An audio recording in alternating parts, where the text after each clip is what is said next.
Let's talk about Soul Calibur 5.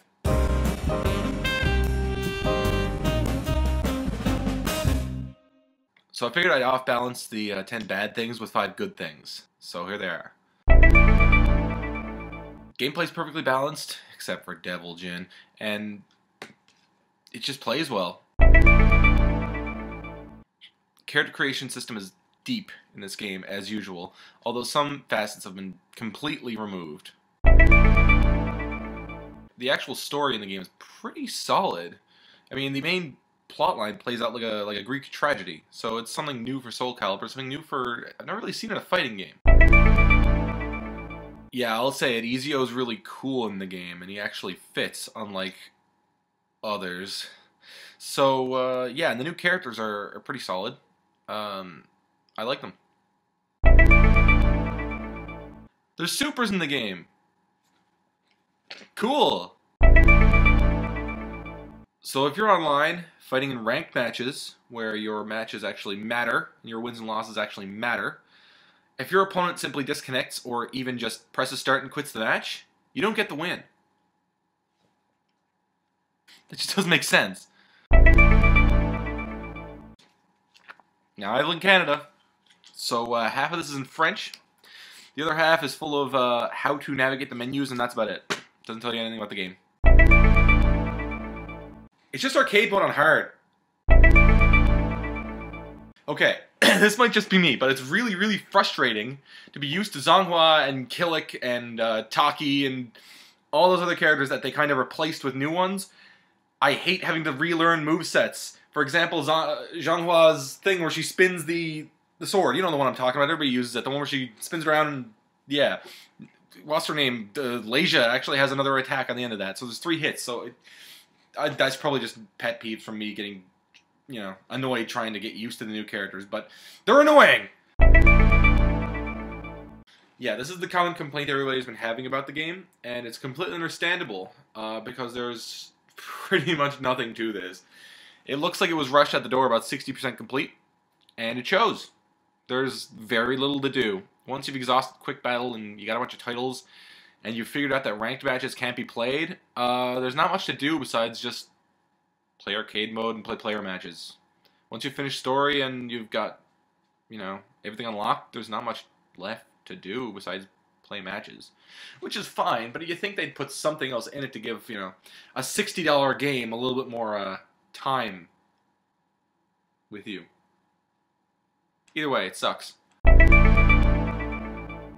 Okay, this I don't understand. This is where this is going to start getting a little bit more intensive, because this makes me mad. They took my main out of the game.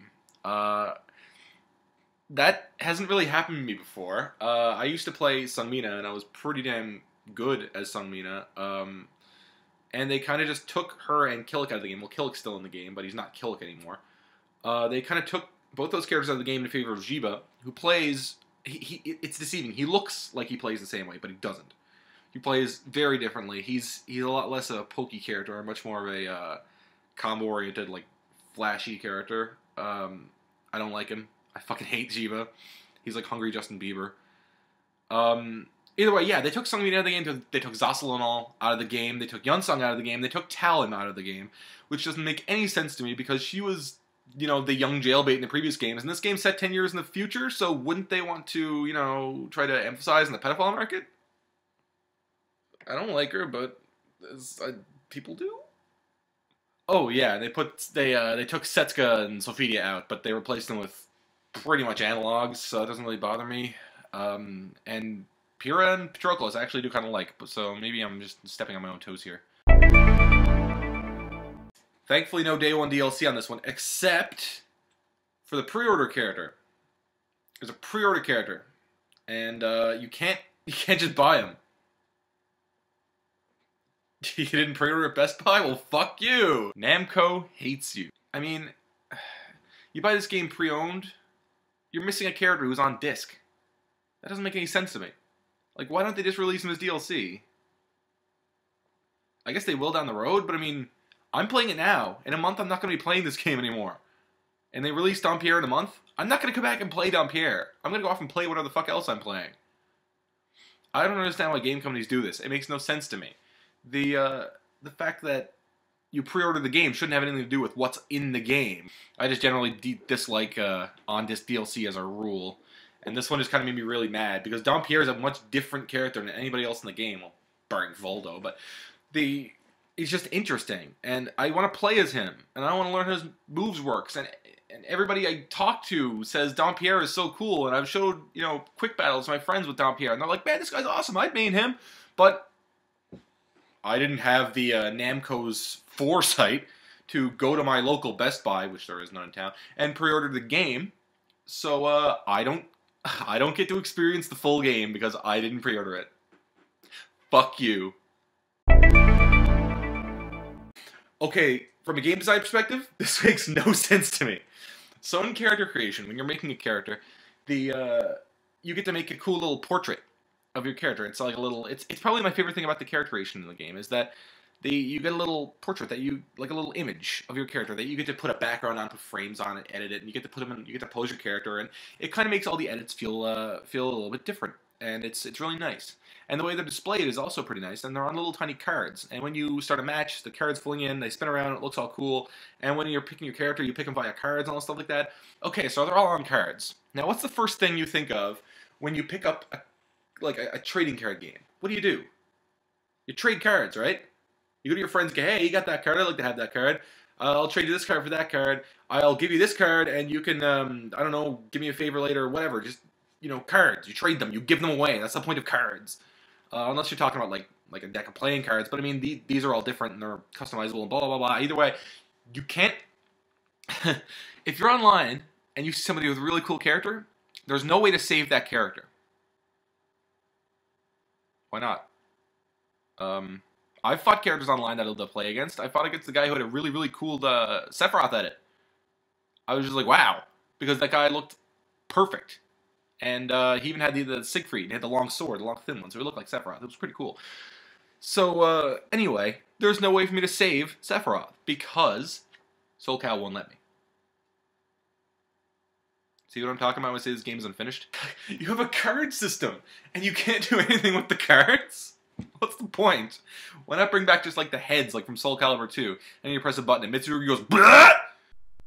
Versus Maxi. Cut! Okay, this really gets my fucking goat. I hate story mode in this game. It sucks.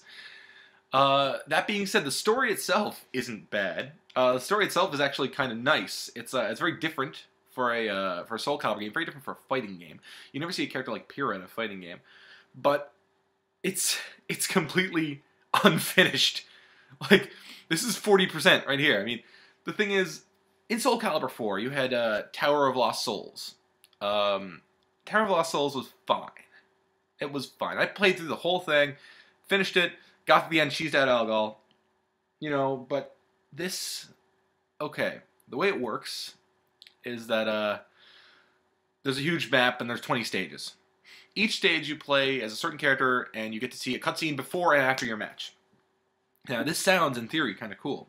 However, once you realize that in 16 out of 20 of these stages, you play as the same character. That character is Patroclus, who is the new main guy, son of Sophidia. Patroclus is okay. I don't really have a problem with him.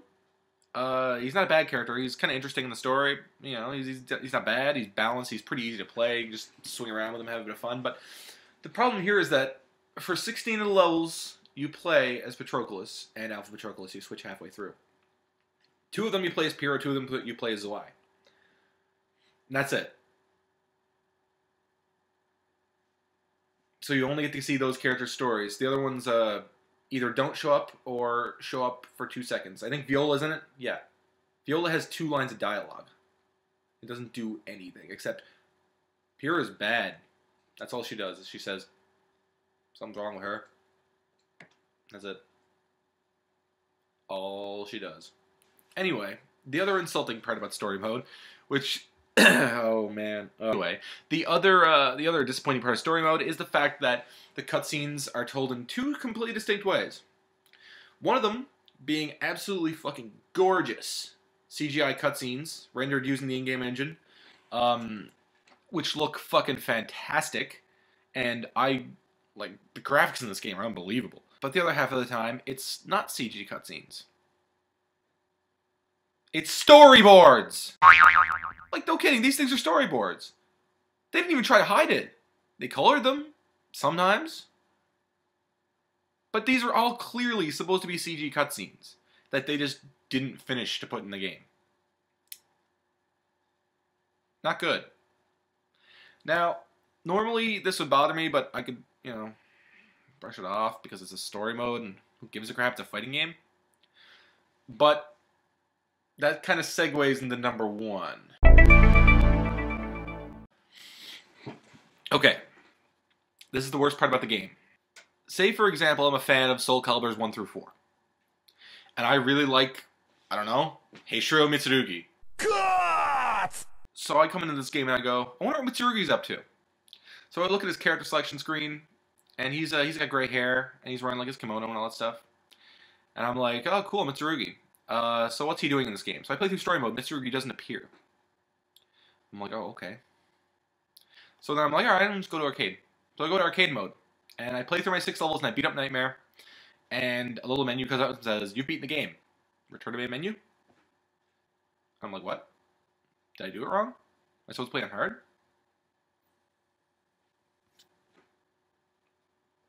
There's nothing. So I go, okay. Wonder what's up with Mitsurugi. I'm gonna look in the manual. You know what's in here? Words. Lots and lots of technical words. No story.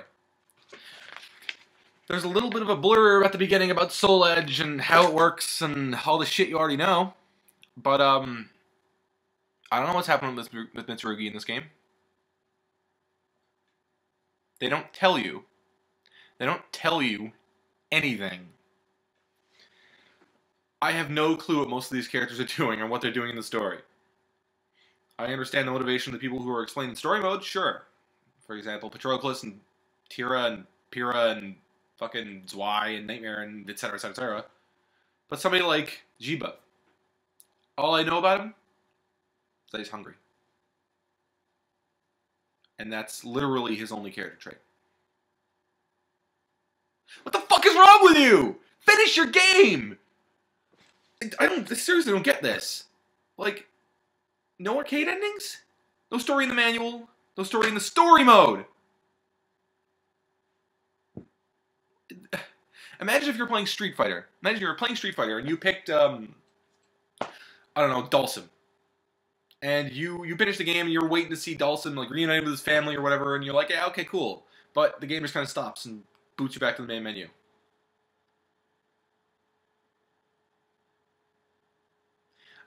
Even Ultimate Marvel 3 had ending cutscenes.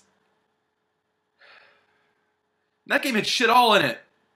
Either way, I don't know if I can recommend this game. If you're a fan of Soul Calibur like I was, you'll be disappointed, but you'll still have a bit of fun with it. It's fun to play with your friends, it's fun to make characters, but there's so many things that were just left out. This thing sucks. There's just not enough content. I paid $60 fucking dollars for this thing. See that? That's a receipt.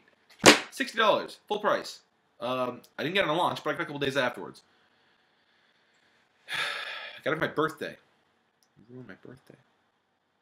So yeah, if you're a fan of Soul Calibur, play it. If you're not, if you're just a fan of fighting games, go play Soul Calibur 4. That game was halfway finished.